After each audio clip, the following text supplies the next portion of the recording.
3700 Southwest 34th Street. They offer skilled nursing, physical, occupational, and speech therapy. If you have any questions how they're dealing with the pandemic, call them at 352-854-6262. Of course, Penn Flooring, they're a full-service flooring company dedicated to finding the best solutions for your flooring needs with experience in both the commercial and residential flooring fields. They're knowledgeable in all types of flooring application. Come into their showroom at 1201 Southwest 17th Street. Let them help you save time, money, and maybe a headache, because that's what they do best every day. Give them a call, 352-351-3420. And, of course, JustShip.net. They've flipped the script on shipping. Before, you had to take your item, you had to wrap it up, you had to box it up, you had to go stand online at the UPS store, the post office, waiting diligently to get your package sent out. Well, now you don't have to do that. You reach out to JustShip.net. They come get your package for a small pickup fee and postage. They take your item, they wrap it up, they box it up. They do all the legwork for you, standing online at the bank or the post office, saving you time and money. And as we know, time is money, so they save you money on top of money. And coming soon, a walk-up brick-and-mortar store for JustShip.net will be opening soon. So listen up for that as well, JustShip.net. Galen, from Life South joins us. He does every week. Galen, let's go ahead and get away from politics and talk about something that makes you a lot more happier guy. And the county all offensive team is out. And, and I understand how this happens and all, but do we need three athletes? As they've got offensive linemen, offensive guards, offensive tackles, but they have three players listed as just athletes. I'll go down the athletes first, start with them. Jaden Dyer from Dunellen, Elijah Hopkins from Vanguard, and Ernest Blythe from Bellevue. All of them first team, all-county team as athletes. Well, they're three of the best athletes in the county. Yes, if not the state. And so Ernest Blythe, remarkable season for Bellevue, was their starting quarterback. Trent Townsend's obviously the best quarterback in the county, but to say that Ernest Blythe wasn't one of the best football players in the county and to leave him off would be a shame. But he played quarterback for Bellevue. Yeah. He was not first team quarterback. He just wasn't. So to give him the athlete designation just to put him on the first team is kind of cheating the system. No, it's not. All right, so what would you do with Elijah Hopkins, he played running back, he could play wide receiver, he could play cornerback, he played some safety, he played some linebacker. Okay, here's my Ernest Blythe. Ernest Blythe played quarterback, right? Ernest Blythe played quarterback.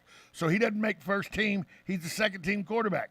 Elijah Hopkins played wide receiver, running back. Okay. He played. So let's go Elijah look. Hopkins is Elijah Hopkins a better? A little defense. But is Elijah Hopkins a better running?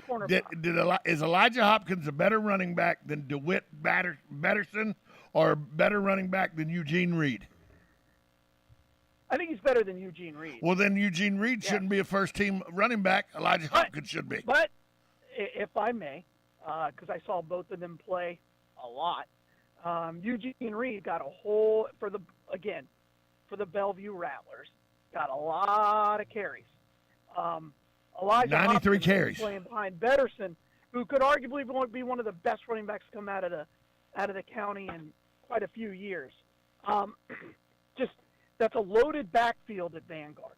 And so that's why that if Hopkins played, let's say at Forest or North Marion or Bellevue, he would be the starting running back. He could also be the starting quarterback. He would also be the starting wide receiver. Come on. I mean, but is he the best at that position in the county? If he is, that's where he should be. I have a problem. I just have a problem. There's 11 starters on offense. I have a problem when the first team offense has 16 players. I'll give you a perfect example. Jamarian Burt, right, played for Forest High School. He's going to Oklahoma. I'm sorry. He's an incredible athlete. He's going there as an athlete. So you should, in your mind, you shouldn't even get a scholarship for being an athlete. No. I will concede that 11 players plus one is right, to get the athlete there, and one athlete in there. Oh, boy. Also, one's okay, but three's not. No, Three's I don't too even think many. one's okay, but I'm compromising, which is what the ideals of this that's country were crazy. made on. That's crazy. That's crazy. You can't All put right, everybody on whatever. the first team. You just can't. And you can't argue. I understand what you're saying, but I do believe. I mean, just give everybody a damn trophy. Those three, No games played. Here, everybody gets a trophy. Go home. Those three players are better than 5 or 6 of the other guys who actually. Then they should be there in those positions. Well, but they didn't play those positions, sir. Well, if he took a snap at wide receiver, is he the best wide receiver to line up in that position? Fitzpatrick's the best wide receiver, and Burt, depending on how they. But I knew that you would defend. I knew you would defend this system, and there is no defense for it. There's 11 players. The first team should be 11 players. Second team, 11 players. Third team, 11 players. We take 11 players. I don't get to take 16 players onto the gridiron when I'm ready to play. I only get to take 11. I know. It's hard for me because I just like these kids. I understand. I understand your like for the kids. If they can get some love from the Ocala Star Banner that doesn't even go to games anymore, good for them. That's all. Who does it hurt? Who is hurt by naming these 3 kids as athletes? No. No. I'm going to tell you. If you would, okay. This is where you hush and let the host talk. Here's what happens. You take these kids. Who's it hurt? It hurts these kids in the long run. It hurts the process in the long run. It hurts it all because it propagates the idea of everybody gets to be on the first team, whether you played the position or not. Because you're such a good kid and such a good athlete, we put you on the first team. We put you on the second team. It propagates the whole. Everybody gets a trophy. Nobody's in a bad way. Some of these kids that are on the first team shouldn't be on the first team because Ernest Flythe, Elijah Hopkins, and Jaden Dyer are better players than they are, period. So somebody should have been left off this team for those 3 to be on this team. And that's not happening because we don't want to hurt anybody's feelings. All right. Well, if you say so. Apparently it hurts your feelings by putting them on there. It does. I think it should be 11 players. Period. I'd much rather your feelings been hurt than those 3. How about that? Do you think the kids really care one way or the other? No, I think their parents do. Right. That's who this for. This is for mommy and daddy. Yeah, exactly. Buy sell more papers. Right. This is for mommy and daddy. But it just gives the idea that don't worry about it. If you're really good, we'll add 20. We'll make enough room so you get to be first team. Absolutely. And that's just wrong in my opinion. Absolutely. Well, you asked me who it hurt. That's who it hurts. Okay, fair enough. So now let's go over the team. That's what I really want to do is go over the team. Graden Wilcox. This is surprising to me. Not really because he's a great kicker, but the fact that Vanguard found a good kicker. They've had a couple over the last few years. Graden Wilcox is a great kicker. He really is. 66 kickoffs for touchbacks. 12 of 15 was the longest to 51 yards. He was 43 to 46 on PATs, and he had 30 touchbacks on 66 kickoffs. So here's another option. This is another problem for me on this team, and I understand I don't get to make the rules on how they choose it or not. But here's a kid who made the team, and he missed 2 games. If you don't play all your football games, I don't think you're eligible for this list. Wow. Okay. Okay?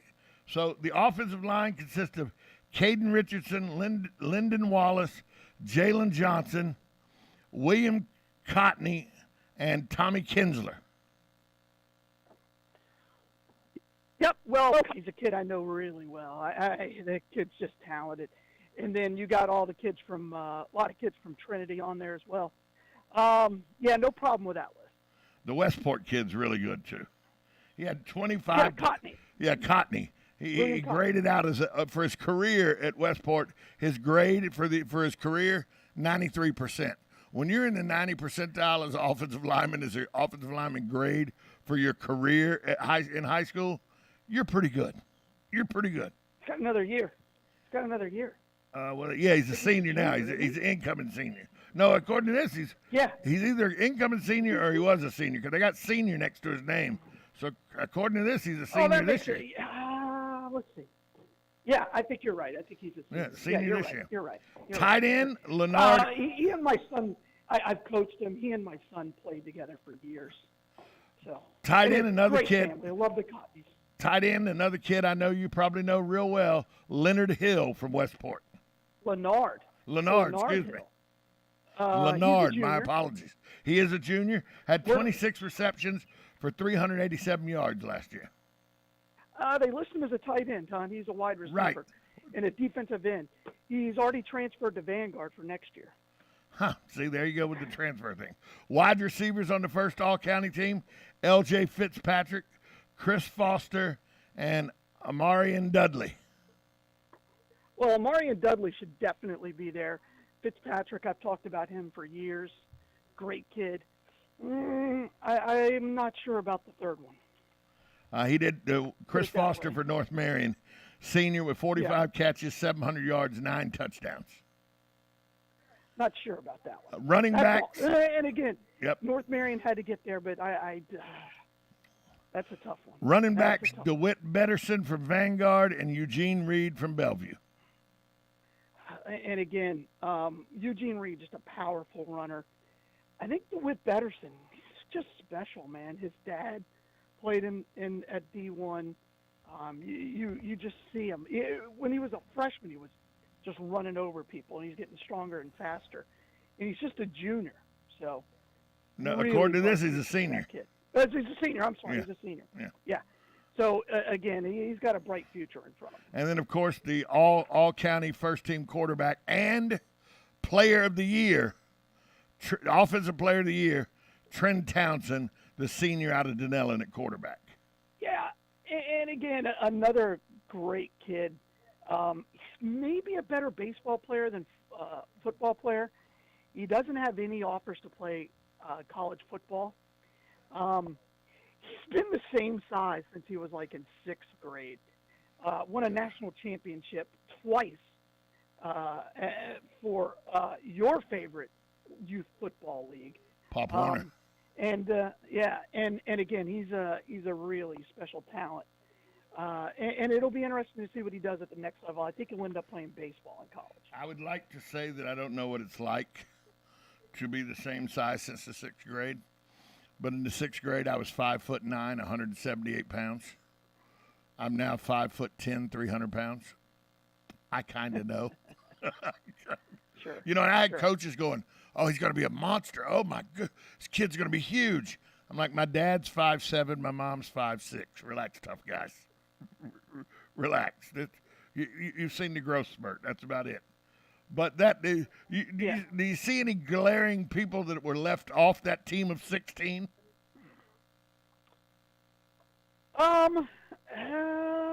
Left off is tough. Jamarian Burt's not on there, but then again, they had such a pretty pitiful year, and they just couldn't get him the ball effectively.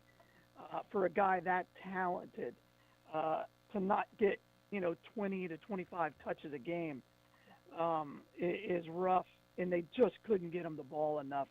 That's the one that everybody will look at and go, "Wow." He didn't even make the second team either. But he didn't have production. He's a kid who was decommitted from Florida after Mullen left, and now he's going to Oklahoma. Right. They got to, and again, part of coaching is you got to figure out how to get your best players the ball. He's got to work on his hands. I like the kid a lot. He works really, really hard. So we'll see. We'll see how he does. But he's got to. God, when he gets the ball in his hands, is he special? Wow. Played for that Steelers team that won the MCYFL team title. And by the way, if he's going to Oklahoma, he's not a nobody. No, and Elijah Hopkins and Jamari and Burt in the same backfield. It was nearly impossible to stop. And you had William. No, Cotney wasn't on that team. So yeah, it's remarkable how good that guy was. Wow. Pretty good guy, pretty good player. So that's your starting offensive team for the Star Banner. He's going to be a senior next year. I think your numbers are off. But well, according to this, they have him Betterson's listed a junior as well. According to this, Evan William Cotney, Westport senior is what the paper has. It's what Ocala Star Banner, the Ocala Star Banner. The class of 2023. Well, class of I don't have it wrong. I'm just reading it the way the paper has it. Yeah, he's a senior, or he's a junior. And they may have him as a rising senior here. I don't know what because they have him designated as a senior. Yeah. But here they have Amarian Dudley, Bellevue senior, and a University of West Florida signee. So they have him listed as a senior. So well, he is a senior. Right. Well, they got Cotney listed the same way, senior. So no, Cotney's a junior. So, but anyway, that I knew you'd know some of those kids and would want to talk about each of them individually and what they contributed. And congratulations to all 16 of them to make an 11-man roster. Congratulations. I'm just saying, 16 guys make an 11-man roster. On there. They put a kicker on Look, there. That's the first thing wrong with it. Yeah, well, that's fair. Good morning. You're on Ocala Talks. Good morning. Cotney's going to be a senior in the upcoming school year. Thank you. Hi. Yeah, the paper has it listed wrong. That's all. I don't think that should surprise anybody. I tried to tell him that, but you did. But does it surprise anybody that the paper has it wrong? Let's be honest. Not really. So, couple things. Again, they don't like me at all. Couple things that tell you it's really an off season in sports and that there's not a whole lot to talk about. Bruce Arians is having to face in his weekly press conferences rumors about his toxic relationship with Tom Brady. Bruce Arians says, first off, it's BS. And second off, he's no longer the quarterback here. We're worried about the Tampa Bay Buccaneers moving forward. Next question. I think Bruce Arians handled it perfectly. Well, that's exactly what he's supposed to say. I think the rest is just noise. And at some point, you have to ignore the noise. So a rookie yesterday wins the Daytona 500, the only sporting event in the world only sporting league in the world that starts with their Super Bowl and then goes from there. Really good race yesterday, though. It was much more entertaining than I expected. I think everybody was kind of worried about this next-gen car, as they're calling it, and whether or not you could actually follow one another. And it seemed to work well. I'm a big fan of the bump draft. I like pack racing. I think it makes it exciting.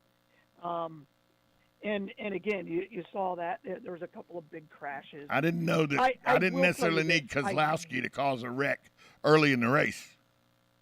Well, I do. I really, really hate stage racing. I can't stand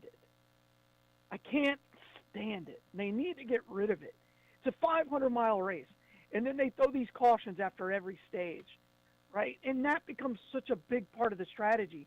And now at the end of the race, everybody's on the same fuel strategy and the tire strategy. I can't stand it. I really hate the stage racing. To me, it is taken away. To me, it's not a race anymore. It's 3 individual races. Correct. And with the last one given the big trophy. Right. What makes the 500 great is the attrition of 500 miles. Yeah. And they could say, well, you're getting more racing because of the stage wins. No. You've got 40-something guys in that car, and they're just all, they're going to push and they're going to shove and they're going to go for an inch if it's there. I really can't stand the stage racing. I can't stand it. Not good. But all in all, the car performed a lot better than I thought it was going to perform yesterday. Agreed. And absolutely agree with that. And the manufacturers, when they get together, they can run off from people. When Ford got together, when Chevrolet got together, when Toyota, halfway through that first stage, when the 5 Toyotas finally decided to drop down and run with each other and show that bottom line could run, they ran away until the wreck caused by Keselowski that took out 4 of the 5 Toyotas that were up front. They showed that the manufacturers have got it where they can, whether it's your teammate or not, same kind of car, they can run together pretty good. I think it's going to be a little more interesting this season as they learn these cars than people thought it was going to be. Well, I can't stand the large teams. I can't stand the teams I know you that have can't. 4 and 5 cars. I hate it. And then they got sub-teams now. 2 cars. Yeah, that should be the requirement. 2 car only. 2 cars. We have to go ahead. That's it. Yeah, that's it. 2 cars. 2 cars. We need to talk about an ugliness in sports that happened yesterday that you just can't do. Okay, I understand in the heat of the moment and in handshake lines, that people are hot about the way a game ends. You're up by 16, you call a timeout with 17 seconds to go. Blah, people get heated and all. There's unwritten rules and all. But yesterday in the handshake line of the Michigan-Wisconsin game, Juwan Howard feels like he was body checked by one of the assistants. He takes a swing at the assistant, either with an open hand or a fist, depending on how you look at it. A melee ensues. He's the head coach of that basketball team. I don't care what happened to you in that handshake line. You can't do that. No, that's exactly right, Tom. If he was in high school sports, he'd be arrested. If he was a player, his scholarship may be in jeopardy. Yeah, absolutely right. I have a real problem with this. I don't know what the repercussions for Juwan Howard are going to be, but it should be equal to what would have happened if he was a player. Well, I read an ESPN article on it that the NCAA, the way it's set up in the NCAA rules, that they only can suspend him for 2 games. That's the most by their rules that they have set up. They can suspend him. Now the university can suspend him more than that, but the NCAA itself can only do 2 games. I really hope they do.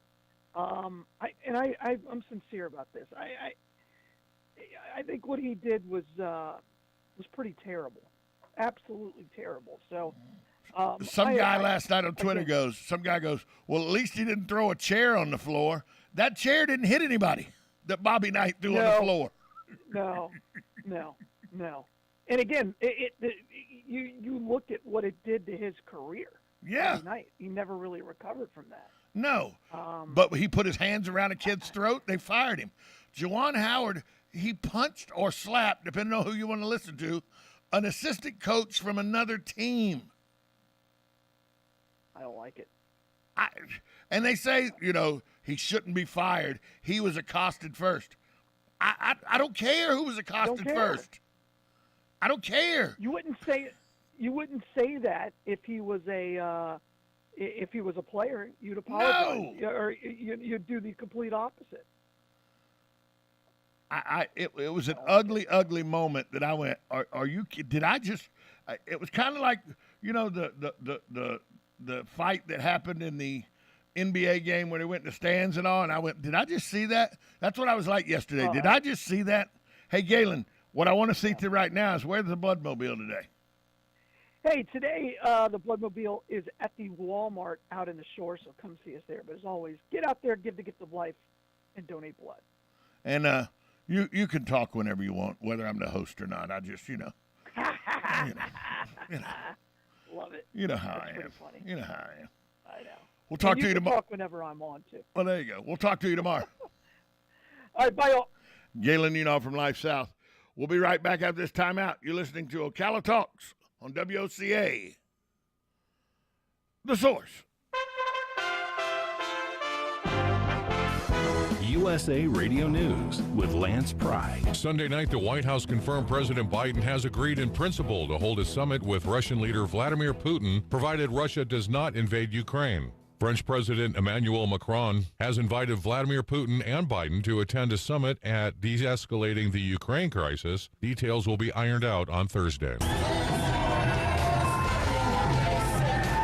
Ottawa police have cleared out the remaining Freedom Convoy demonstrators on Sunday, ending a 24-day occupation of the city's protest. A total of 191 protesters were arrested and 57 vehicles were towed since Friday. The protest lasted 24 days. Many have called Prime Minister Justin Trudeau's actions fascist. Every third Monday in February is designated as President's Day, a federal holiday originally established in 1885 and is generally seen as a day to celebrate all presidents. USA Radio News.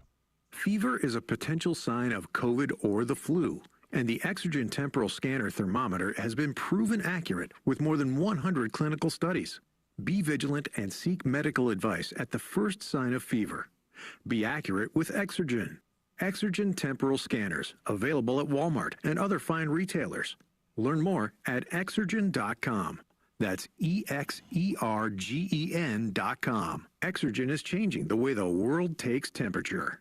Got a party of 10 coming in. We need to flip those 2 tables. Leah's restaurant is fully booked night after night. Section 3 is still behind. She no longer has reservations about finally finding a hostess. Why doesn't 23 have menus? Oh, goes there in my hand. Indeed can help her hire great people fast. I need Indeed. Indeed you do. Instant Match instantly connects you with quality candidates whose resumes on Indeed match your sponsored job description. Visit Indeed.com/credit and get $75 towards your first sponsored job. Terms and conditions apply. Broadcasting from the Ocala International Airport, this is WOCA AM, W242CA FM, Ocala, 1370 AM, 96.3 FM, The Source. The pear tree diseases every farmer needs to be on the lookout for. That's coming up on This Land of Ours. I'm Agriculture Commissioner Nikki Freed. Everyone knows Florida grows the world's best produce. From citrus to strawberries, watermelon to blueberries, our produce growers feed our families and the world.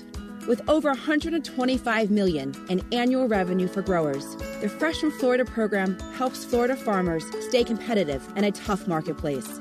Learn more at followfreshfromflorida.com.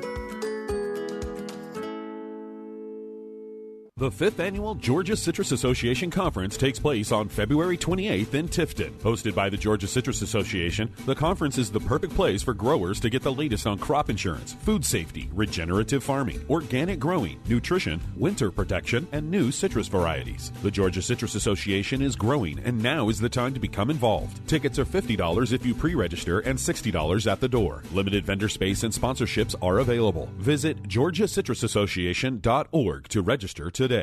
There are several diseases that can cause serious problems to pear trees. The ones to worry about include armillaria root rot, which is a fungal disease that leads to a range of problems, including the death of the plant, or blast, a bacterial disease that prefers cold, wet weather and is known to cause leaves to turn black and die. Pear trees also might struggle with crown collar or root rot, which causes the leaves to wilt on the tree, but they will remain attached. Fire blight is one of the more dreaded pear tree diseases. It causes the shoots and blossoms to shrivel and turn black. Kind of looks like the plant has been scorched by fire. Pear decline is a photoplasma disease that is transmitted by the pear pest. Getting rid of pear decline on your tree isn't possible, and no treatment is truly effective. Septoria leaf spot is one of the most destructive fungal diseases that loves areas that are wet and humid for long periods. I'm Kathy Isom, Southeast AgNet. When it really counts, depend on the Source for the latest weather updates, keeping you ahead of the storm. 96.3 FM, 1370 AM, The Source. Today will be mostly sunny with a high of 81 to 83, then clear skies this evening, low tonight 61 to 66. Tuesday will be mostly sunny, high tomorrow 82 to 85. Then Wednesday will be partly sunny and very warm, record-breaking high temperatures with a high of 84 to 88. From the Florida Weather Center, I'm Holly Holdren.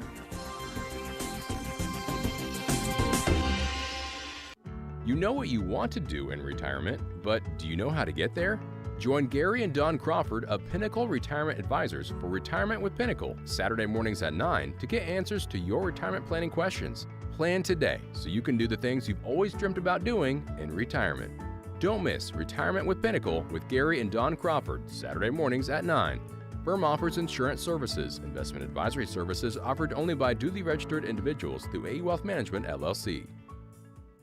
New arrivals and new savings are waiting for you at Blockers Furniture. With over 80,000 square feet of the best selection and best prices you can find on furniture, mattresses, home accents, accessories, and more. And with new trucks arriving weekly, Blockers has the best available in-stock selection. Unlike many other furniture companies that will have you waiting for months to get what you want or need, come see everything that Blockers has to offer. Blockers Furniture, 2402 Southwest College Road, next to Hobby Lobby. This hour of Ocala Talks is brought to you in part by Blockers Furniture. Go see all their specials at blockersfurniture.com. This is Ocala Talks with Tom Schmidt, bringing stories that are important to our community in and around Ocala. Plus, of course, a splash of sports as well. Now, here's your host, Tom.